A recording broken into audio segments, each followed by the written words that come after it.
اگر آپ کا اپنے ملک میں رہ کر کام کرنے کی وجہ سے ضروریات گھر اور آپ کی زندگی کے ضروریات پوری ہوتی ہیں تو آپ کو دوسرے ملک میں جا کر نوکری کرنے کی ضرورت ہی نہیں.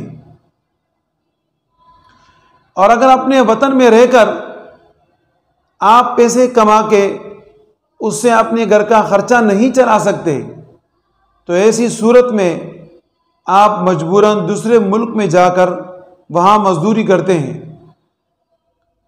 تو اگر وہ دوسرا ملک مسلمانوں کا ملک ہے تو بالکل آپ جائیے اور آپ وہاں مزدوری کر سکتے ہیں، آپ کے لیے کوئی قباحت والی بات نہیں ہے.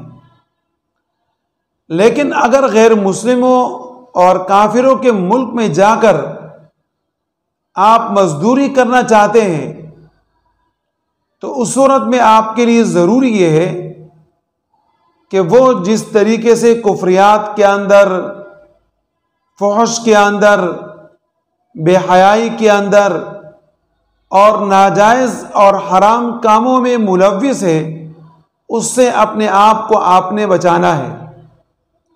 ایسا نہ ہو کہ آپ بھی وہاں جا کر وہی برے اعمال شروع کر دے جس طریقے سے وہ وہاں کرتے ہیں. یہ احتیاط آپ نے لازمی کرنی ہے. اور اگر آپ کا اپنے وطن میں گزارا ہو سکتا ہے تو کافر کے ملک میں جا کر وہاں مزدوری کرنا مکروہ ہے.